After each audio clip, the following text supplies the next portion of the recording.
Hello friends, welcome back to the YouTube channel dictation club. आज का dictation आनंद मासिक पत्रिका से लिया गया है, जो कि 100 शब्द प्रति मिनट की गति से होने वाला है। अगर आपको इसकी पीडीएफ अलग से चाहिए तो नीचे डिस्क्रिप्शन बॉक्स से आप टेलीग्राम चैनल ज्वाइन कर सकते हैं।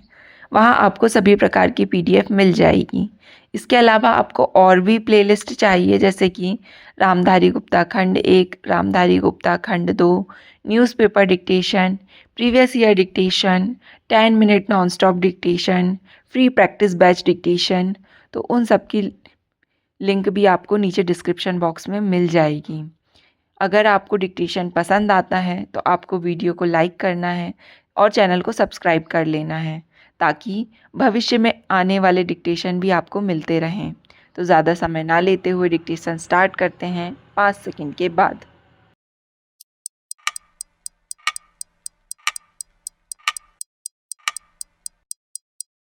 सभापति महोदय, यह भी व्यापक संभावना है कि पर्यावरण या कथित स्वास्थ्य विनियमों के नाम पर कुछ देश निरंकुश व्यापारिक प्रतिबंध लगा दें। ये प्रतिबंध अधिकांशतः उन प्रक्रियाओं का अनुवीक्षण करने के नाम पर लगाए जाते हैं जिससे निर्यात की जाने वाली वस्तुएं बनाई जाती हैं, और इस प्रकार राष्ट्रीय नीतियां परोक्ष रूप से प्रभावित हो जाती हैं। यह माना जाना चाहिए कि विभिन्न देशों की भिन्न भिन्न पर्यावरणीय प्राथमिकताएं होती हैं, और यह स्पष्ट है कि इन उद्देश्यों को पूरा करने के लिए उन्हें अलग अलग विधियां अपनानी चाहिए। इमारती लकड़ी विशेषतः इसका एक संवेदनशील उदाहरण है। मैं अन्य देशों को यह उपदेश नहीं देना चाहूँगा कि वे अपने वनों का प्रबंध किस प्रकार करें, विशेषकर उस स्थिति में जब वे ऐसा सतत रूप से कर रहे हैं। परंतु मैं भारत के बारे में कह सकता हूँ कि हमारे वनों का उपयोग वाणिज्यिक दृष्टि से नहीं किया जा रहा है। हमारे देश में वृक्षों के कटान आदि का कोई कार्यक्रम नहीं है। हम अपनी इमारती लकड़ी की आवश्यकताएं अधिकांशतः आयात से पूरी कर लेते हैं, परंतु फिर भी हम वन संरक्षण के संबंध में उत्तर के विचारों को स्वीकार नहीं करते हैं, क्योंकि इससे हमारे वन बिल्कुल बंद और अछूते रह जाएंगे। भारत में वन सामुदायिक संसाधन हैं। लाखों करोड़ों लोग ईंधन, चारा, औषधियों और फलों के लिए इन पर निर्भर रहते हैं।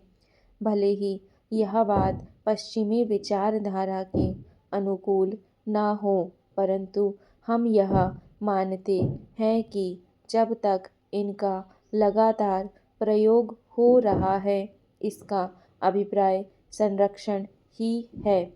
इससे मेरा यह तर्क स्पष्ट होता है कि पर्यावरण के लिए कोई पूर्ण मानक या विनिर्देश नहीं हो सकते हैं, और ये अलग अलग देशों के लिए भिन्न भिन्न होंगे।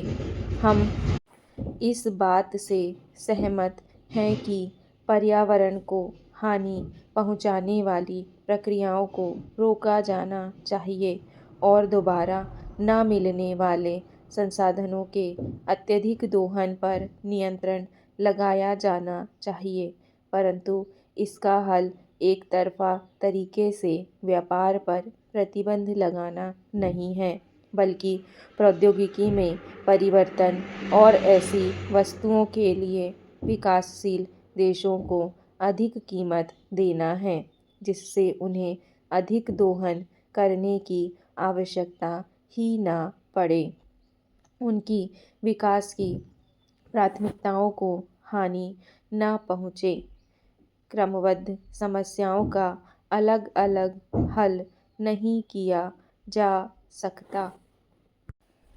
सभापति महोदय, कालीन के उद्योग में बाल श्रमिकों पर ध्यान इसलिए जाता है क्योंकि कालीनों का निर्यात हो रहा है, परंतु यह एक गरीब देश के लिए ज़्यादा आवश्यक होगा कि वह अपने सीमित साधनों को और अधिक खतरनाक उद्योगों में, जिनके उत्पाद चाहे अंतर्राष्ट्रीय बाजार में जा रहे हों, काम कर रहे बच्चों के पुनर्वास के लिए लगाएं।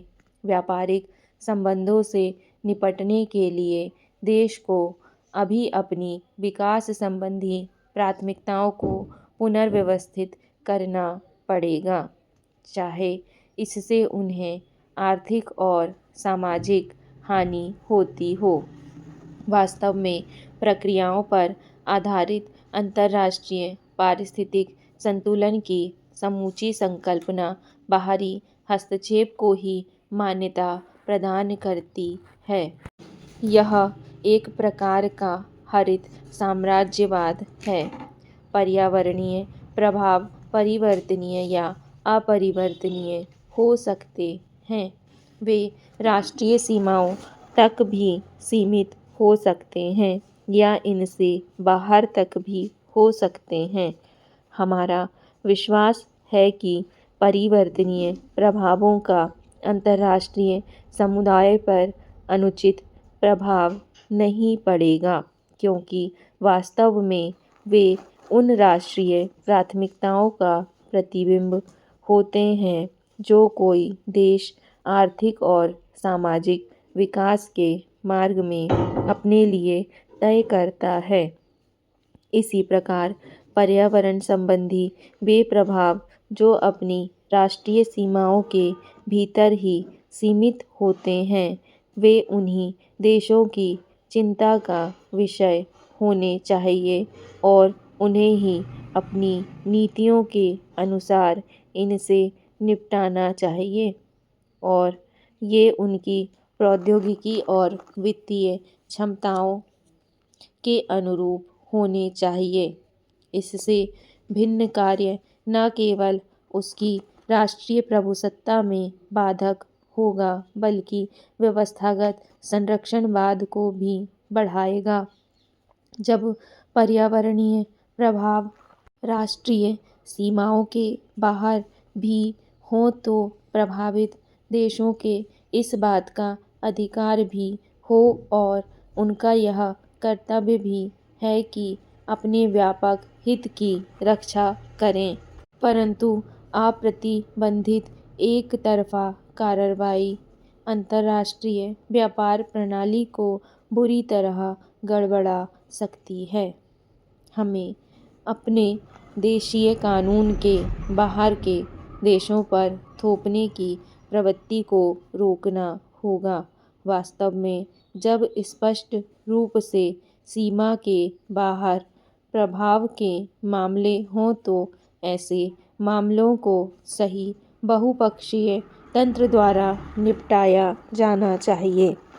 एक सही बहुपक्षीय तंत्र की पहुंच प्रतिभागी देशों की भौगोलिक तथा विकासात्मक छवि में विश्वव्यापी होनी चाहिए और ऐसे सभी मामलों को अत्यधिक सावधानी से तथा व्यापक सहमति के आधार पर निपटाया जाना चाहिए।